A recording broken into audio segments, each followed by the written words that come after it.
Is a picture-perfect life something you can fathom? This kind of living was exemplified by Tina Turner, the rock and roll queen. What more could you desire than a tremendously prosperous career, devoted followers, and a supportive spouse? But Tina had problems she didn't want anyone to know about, despite her flawless front. Details that her husband Erwin Bach has chosen to make public. The internet is abuzz with inquiries because of what Erwin said. Shall we discover? Take a look at Tina Turner's biography first, then read about the revelations her husband made regarding Tina and her pain. Before establishing a prosperous career as a solo artist, Tina Turner gained fame as the lead vocalist of the husband-wife combo icon Tina Turner. She was also an actor and songwriter. Her life was fraught with difficulties, and she wasn't exactly a star when she was born Anna Mae Bullock. Difficulties that, in due time, she would conquer. In the Tennessee town of Brownsville, which serves as the county seat of Haywood County, Tina was born on November 26, 1939. Tina grew up in the unincorporated town of Nutbush, Tennessee, with her father Floyd Richard Bullock and his wife, Zelma Priscilla. They had 3 daughters, Evelyn Juanita Curry, Ruby Allen Bullock, who was also a songwriter, and Anna Mae Bullock. The father of Bullock was a sharecropper supervisor. At Poindexter Farm, located on the notorious State Route 180, a secondary south-north highway in Haywood and Lauderdale counties, Tennessee, existed a legal arrangement wherein a landowner granted a tenant, also called a sharecropper, the right to use the land in exchange for a portion of the crops grown thereon. Turner had a less than ideal upbringing. She remembered helping her family harvest cotton when she was a little girl, even though her dad worked. The advent of World War II brought Tina yet another tragedy. Their parents found employment at a defense installation in Knoxville, Tennessee, so they moved there. The 3 sisters became estranged as a result of this relocation. Alex and Roxana Bullock, who were deacons and deaconesses of the Woodlawn Missionary Baptist Church, took Tina in as their granddaughter because of their stringent religious beliefs. Thankfully, this arrangement wasn't meant to be permanent for Tina. Reunited with their parents after the war, she and her sisters relocated to Knoxville. The family moved back to the Nutbush area after 2 years, and Tina had the good fortune to go to Flag Grove Elementary School for grades 1 through 8. At an early age, Tina realized how much she loved singing. She found comfort in singing in the choir at Spring Hill Baptist Church in Nutbush. Yet another obstacle appeared in Tina's life when she was in Nutbush. As a result, her father became increasingly abusive and violent toward her mother. Zelma, Tina's mother, stayed for the sake of her children and attempted to be patient, but she couldn't keep them safe from their father's increasingly violent conduct. Suddenly, Zelma disappeared one day. She sought refuge from her violent relationship with Floyd and relocated to St. Louis, Missouri. Having to go through this at such an early age, just 11 years old, would undoubtedly shape your formative years. And here they were, thinking her mother's departure was only the latest unfortunate incident. Her father wed another lady and uprooted the family to Detroit 2 years after her mother's departure, abandoning the children in her wake. The girls were devastated by this. In Brownsville, Tennessee, their maternal grandmother George Anna Curry took them in, so thankfully they weren't separated this time. All of these things that happened afterward took a toll on the celebrity, who was only a little girl. According to Tina's autobiography, Tina, she had the impression that her parents did not care about her or love her. She thought back to when she was a young woman who despised having more children. Tina had to demonstrate tremendous responsibility even when she was a teenager. She was on her own and needed to find work to meet her basic requirements. In Ripley, Tennessee, she worked as a housekeeper for the Henderson family. She was able to take care of her business with the money she earned from this work. Unfortunately, another setback happened. It was while doing housework at the Hendersons' place when she learned of the tragic vehicle accident that had killed her half-sister Evelyn and 2 of her cousins, Margaret and Vella Evans. Although Tina was distraught, she overcame this difficult period by being resilient. Tina frequently identified as a tomboy throughout her time in high school.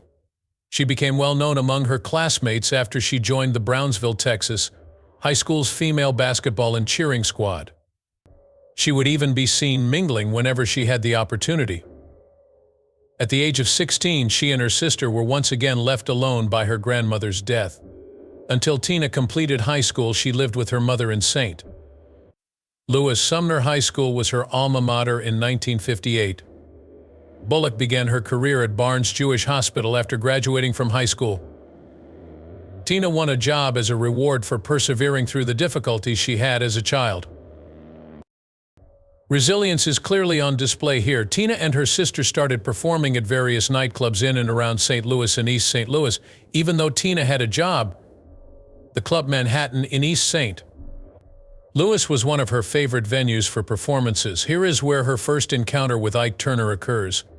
The Kings of Rhythm were an American musical group that Ike helped found in the late 1940s. They were particularly well known in and around Ike's hometown of Clarksdale, Mississippi. Tina wanted to meet up with Ike after she took a shine to him that night on stage. She remembers being on the verge of a daze as she watched him perform. Tina approached Ike when they had a chance to chat and asked if she might sing in his band, despite the fact that very few women had ever done so before. It was quite daring, wasn't it? Turner assured her he would call her later out of a desire to avoid disappointing her. Unfortunately for Tina, he never actually did. Surely that Ike was a crafty one. Their narrative will be resumed shortly. Who is Ike? Let's find out first. Clarksdale, Mississippi was the site of Ike Turner's birth on November 5, 1931. Beatrice Cushenberry was a seamstress and Iser Luster Turner was a Baptist clergyman. They were his parents. Eventually, he became perplexed by one aspect of Turner's name. Ike was given the name Iser Luster Turner Jr. by his parents at birth.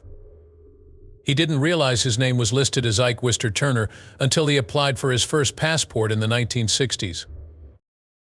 Because he was too young to understand how his parents' names came to be, young Ike was astonished to hear this news. Even Ike had his share of challenges as a child, which he overcame to become successful. As a child, Ike had to deal with a lot, including the deaths of his parents and sexual assault. For instance, Ike was deeply troubled by the passing of his father. Ike seems to dispute blues historian Ted Drozdowski's assertion that his father perished in a workplace accident. Ike claims that a white man battered and left his father for dead. This is hardly surprising given the current climate of black lives being disregarded. He and his mother had a tough time making ends meet when his dad passed away. Philip Reese, an artist, stepped in to help them at that moment. Unfortunately, Ike does not remember how long this supposedly joyful conclusion lasted. His new father-in-law was even called a violent drunkard by him. Ike and his mother persisted in staying with him despite these assertions. Turner would eventually take care of his stepfather until his death in 1961, when he moved him into one of his St. Louis properties following his mother's death in 1959, despite their strained relationship. In addition to the murder of his father and the violent alcoholism of his stepfather, Ike endured yet another traumatic event during his formative years, one that would have a profound effect on his relationships in the future. Turner detailed his experience of sexual assault that occurred when he was 6 years old. He recounted an incident where a woman named Miss Boozy would frequently approach him on his way to school in the mornings, offering him a plot of land in exchange for his assistance in tending to her hens. Ike would be escorted to bed whenever he went inside by her. For a while, this behavior persisted every day. Everyone, what are your thoughts? Ms. Reedy is another middle-aged woman who had a soft spot for young Ike, and if you thought that was it, you should hear about her soon. A middle-aged woman who lived in close proximity to Ike's house also attempted to molestate him before he was 12 years old, but her plan failed. Ike reflected on his past relationships and said, "That's probably why every one of them revolved around sex. I found power in sex. The impact of being a victim at such a little age was profound." Ike dropped out of school in 8th grade after attending Booker T. Washington Elementary and being promoted to Myrtle Hall in 6th grade. The Alcazar Hotel in downtown Clarksdale hired Ike to operate the elevators because he could not sit idle. Lucky for him, he got to see DJ John Frisquillo in action right here. The hotel's radio station Rocks was DJ John's playground. Frisquillo put Ike to work when he noticed him watching him one day. He was shown the ropes by the DJ in the control room. Shortly after, Frisquillo left Ike to play records during his coffee break since he was such a wonderful student. Moreover, the station manager extended an offer to Ike to work as the late afternoon DJ. Could it be pure chance? His ascent to fame was only at its start. The dream of Ike's was to be a famous artist even when he was a teenager. He became a member of the Top Hatters, a rhythm group from Clarksdale, Mississippi, that performed in the area. Being in a band with Raymond Hill, Eugene Fox, and Clayton Love, all of whom were Turner's schoolmates, made him feel at ease.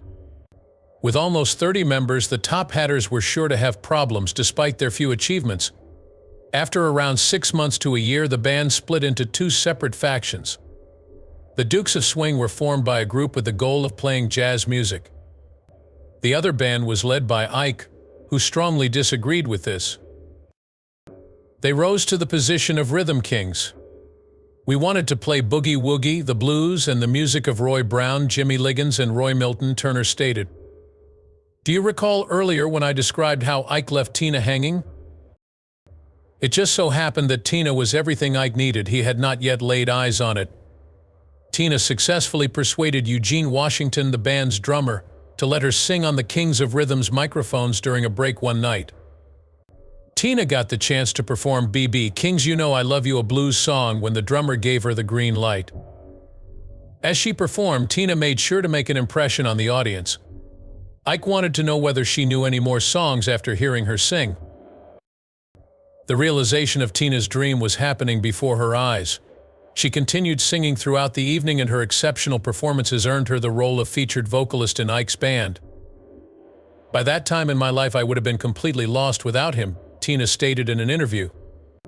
There are two options available to me: either sing in Ike's band or work as a nurse.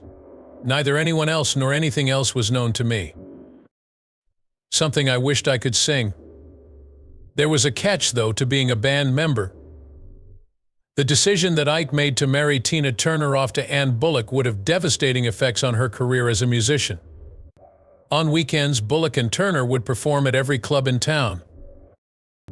In 1958, she gave birth to her first child, Craig Raymond Turner, with Raymond Hill, who was Turner's saxophonist.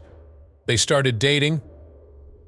It was in the same year that Tina, then known as Little Ann, released her debut single, Box Top. Not long after that, Tina and Ike returned to his house in East St. Louis.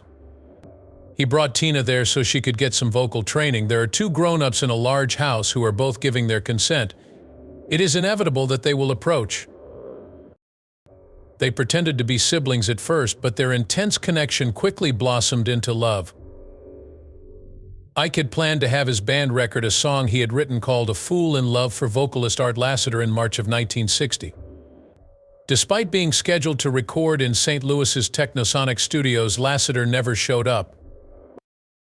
Ike gave Bullock permission to record the song for a demo since he had already reserved the studio time. Ike played the record an immediate hit during a performance at East St. Louis's Club Manhattan. After listening to Tina's demo, New York-based Sue Records president Juggy Murray was blown away by her vocal performance. The song was so well received by him that he went ahead and purchased the rights to it. Murray gave Ike a massive $20,000 advance to retain Tina's vocals on the record since her voice was so fantastic. Oh, that's not all. To the point where he proposed that Ike make her his show's main attraction. Ike rechristened her Tina Turner, I believe because of this same reason. Nonetheless, she was still known as Ann by those closest to her. Ike got even more astute, and he sought legal recourse by trademarking the name. If Tina ever decided to leave, he could simply recruit another female performer and have her perform as Tina Turner. There were plenty of difficulties in their romantic connection, particularly for Tina. When Murray proposed the name Ike and Tina Turner for their couple, the problems started to show. According to Tina, she was hesitant to keep dating Ike. When Tina attempted to tell her husband about her worries, he allegedly retaliated by striking her over the head with a shoe stretcher made of wood. A Fool in Love was their breakout single, but the duo kept working even though they didn't have much support at first. The song shot to fame upon its July 1960 debut, becoming an instant hit and eventually peaking at 2 on Billboard Hot R&B in August of the same year. Ike decided to start the Ike and Tina Turner Review after this triumph. Other performers, such as Kings of Rhythm members, were featured at the review.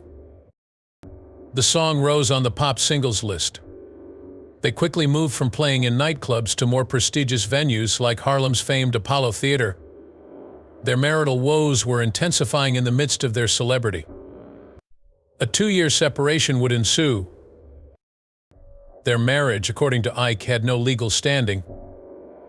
In spite of their romantic problems, Ike and Tina Turner became a global phenomenon. They continued to release music that catapulted them to stardom, including a wide variety of singles and collaborations. The duo's initial Grammy nomination came for Best Rock and Roll Performance for songs like Ike and Tina's paths crossed while they were both recording for the Grammys' 4th annual ceremony. Some may even argue that fate had them meet. After their wedding in Tijuana, Mexico, they uprooted their band and headed west to Hollywood. After being married for a while, she started to see that her relationship with Ike wasn't what it seemed. Tina claims that the first warning signs in her relationship appeared when she learned that she may likely be earning more money than Ike. It finally hit Tina. Ike was attempting to keep her financially and psychologically trapped in his grip so she couldn't escape. For a time, it was effective. "Perhaps I was brainwashed in a vulnerable moment," was what Tina said in an interview that used archive footage. "I worried about him and was terrified of him. Without me, there would be no one to lead the singing." Because of this, we now know that her connection with Ike was influenced by emotional and psychological traumas. Even though Tina really wanted to escape the grasp, she realized that Ike had her control. Tina hoped that by encouraging people to see beyond their surface-level behavior, she could dispel the notion that she and Ike were happily married. A breaking point was reached by Tina after years of humiliation and abuse. With courage, she chose to intervene alone. A decision Tina made would permanently alter the course of her life. With the help of 50 sleeping pills, she intended to take her own life. Fortunately, Tina was spared this failure. She was taken to the hospital in a flash, and they performed an emergency stomach pump on her to preserve her life. Ike paid Tina a heartless visit, informing her that she should die anyhow, dispelling her illusion that her spouse would bring her flowers or chocolates. Regardless of her health, he insisted that she return to work. For Tina, this was a watershed moment in her life. Though Tina has stated that she has never attempted suicide again, she did reveal that she was frustrated and furious about having to face reality at some point, but mustered the strength to get back up. Tina persisted in the face of increasing abuse from Ike. She mustered the courage to seek a divorce in 1976, putting her life and honor at danger once again. Ike owned the copyright to the name Tina Turner. Do you recall this? Regardless, Tina would have none of it if Ike kept it. She went ahead and claimed it. Tina persevered through the challenges and was able to keep her favorite stage name 2 years later. Even after they split up, he still couldn't seem to let his guilt rest. Ike finally mustered up the guts to confess to being abusive to Tina during their marriage in an interview with People magazine, which came out a little over 10 years after their contentious divorce. They fought because Tina was upset over likely something he did, and he couldn't handle emotional situations as far as Ike was concerned. The interviewee said that he would resort to physical aggression when he couldn't understand Tina's problems. He threatened to slap her or something because he couldn't think of anything else to do. As far as Tina was concerned, this revelation would greatly improve her healing process. In 2013, she began the process of renunciating her U.S. citizenship and became a Swiss citizen after he relocated to Switzerland. She stayed there for a long time. All her hard work was finally paying off by 1991. Getting her life back under her control was something Tina was doing very well. Nothing could stop Tina now that she and Ike had been inducted into the prestigious Rock and Roll Hall of Fame. In 2005, she was honored with both the induction and a Kennedy Center honor. She received the Grammy Lifetime Achievement Award in 2018 for her exceptional contributions to the music industry. That same year, Phil Doyle's jukebox musical Tina made its debut on London's notorious West End, telling the life story of Tina. This occurred shortly before the 2019 Broadway production. 10 years subsequent to her well-publicized split from Ike, Tina meets Erwin Bach, a music producer.